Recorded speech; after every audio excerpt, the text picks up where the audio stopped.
Assalamualaikum warahmatullahi wabarakatuh. Perkenalkan, nama saya Nabila Fitri Nadriah dengan NIM 210051205, Prodi Manajemen Pemasaran dari kelas Manajemen Sumber Daya Manusia dengan dosen pengampu Bapak Rahmat Eka Putra. Pada kesempatan kali ini, saya akan mempresentasikan materi mengenai penilaian prestasi kerja. Sebelumnya, tentu kita harus mengetahui terlebih dahulu kerangkanya. Yang pertama ada prestasi kerja, merupakan perpaduan dari hasil kerja seseorang dan kompetensi atau kemampuan untuk mencapainya, dan pencapaian atau prestasi seseorang itu berkenaan dengan tugas-tugas yang dibebankan kepadanya. Kemudian ada penilaian prestasi kerja, merupakan sebuah sistem formal dalam memeriksa, mengkaji, dan mengevaluasi prestasi kerja atau unjuk kerja seseorang secara berkala, dan juga merupakan uraian sistematik tentang kekuatan dan kelemahan seseorang atau suatu kelompok yang berkaitan dengan pekerjaan. Selanjutnya ada manajemen untuk kerja atau performance management, merupakan proses menyeluruh untuk mengamati unjuk kerja atau prestasi kerja seseorang karyawan dalam hubungannya dengan persyaratan jabatan selama jangka waktu tertentu. Dan di sini manajemen unjuk kerja ini ada beberapa mencakup dari pertama penjelasan tentang apa yang diharapkan dari karyawannya, kemudian menetapkan tujuan kerja, yang ketiga ada bimbingan langsung tentang pekerjaan, yang keempat ada menyimpan dan mengakses informasi tentang unjuk kerja, dan yang terakhir ada penilaian unjuk kerja. Selanjutnya, tujuan dari manajemen unjuk kerja ini terdiri dari dua, baik itu secara umum dan juga secara khusus. Pertama, secara umum, dapat meningkatkan prestasi kerja karyawan dengan cara membantu mereka agar dapat menyadari dan menggunakan seluruh potensi mereka dalam mewujudkan tujuan-tujuan organisasi. Dan yang kedua, memberikan informasi kinerja dan hasil kepada karyawan dan manajer sebagai dasar pengambilan keputusan yang berkaitan dengan pekerjaan. Misalnya itu seperti keputusan kompensasi, kemudian ada promosi, pelatihan, dan juga lainnya. Kemudian untuk secara khususnya itu dapat memberikan kejelasan atau informasi tentang unjuk kerja seperti apa yang diharapkan dari karyawan, sehingga sistem penilaian prestasi kerja berfungsi sebagai umpan balik dan wahana pengembangan pribadi dan karir. Yang kedua, sebagai dasar pengambilan keputusan dalam penerapan reward dan punishment yang bersifat formal. Yang ketiga, membantu menentukan bentuk dan tujuan program pelatihan untuk pengembangan karyawan. Yang keempat, sistem penilaian prestasi kerja memungkinkan manajemen mendiagnosis masalah-masalah organisasi, seperti kebutuhan akan syarat-syarat tambahan dalam proses seleksi karyawan. Dan yang terakhir, dapat meningkatkan hubungan kerja antar manajemen dan karyawan. Kemudian, untuk penilaian prestasi kerja ini terbagi menjadi dua, baik itu secara langsung dan tidak langsung, atau secara objektif dan subjektif. Yang pertama, secara langsung. Penilaian benar-benar melihat dan menilai secara langsung kerja karyawan. Secara tidak langsung itu, akurasinya rendah, dan penilai tidak langsung melihat hasil kerja karyawan, misalnya melakukan penilaian dengan melakukan tes tertulis tentang bagaimana seseorang resepsionis menerima tamu.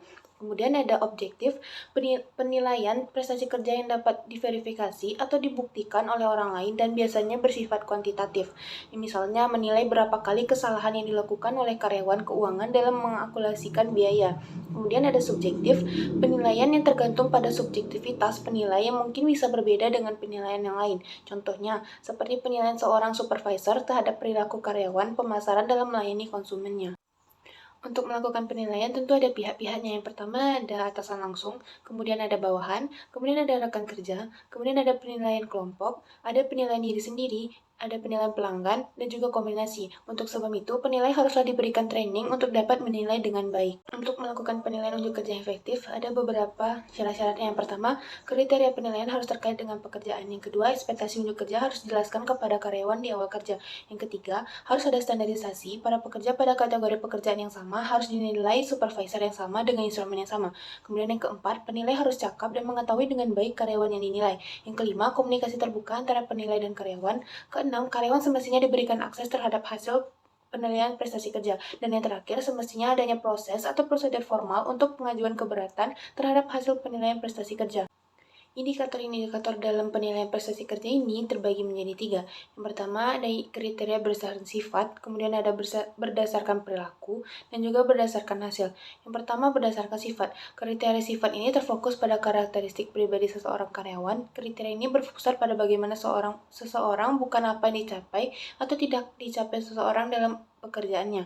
Kriteria yang sering dinilai biasanya loyalitas, kemudian ada keandalan, kemampuan berkomunikasi, dan juga keterampilan kepemimpinan.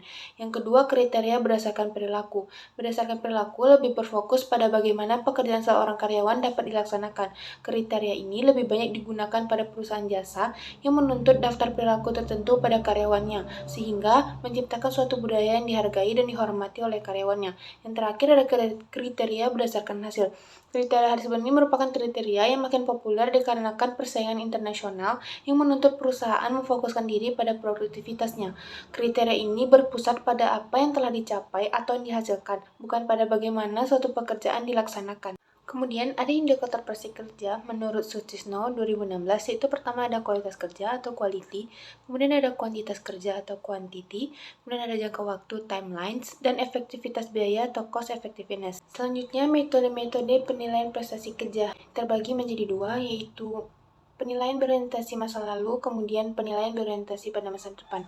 Yang pertama, penilaian berorientasi pada masa lalu yang terdiri dari yang pertama ada rating scale. Pada metode ini, evaluasi subjektif dilakukan oleh penilaian terhadap pertama prestasi kerja karyawan dengan skala waktu tertentu dari rendah sampai tinggi, dan evaluasi hanya didasarkan pada pendapat penilai, di mana penilai membandingkan hasil pekerjaan karyawan dengan faktor-faktor yang dianggap penting terhadap pelaksanaan pekerjaan tersebut.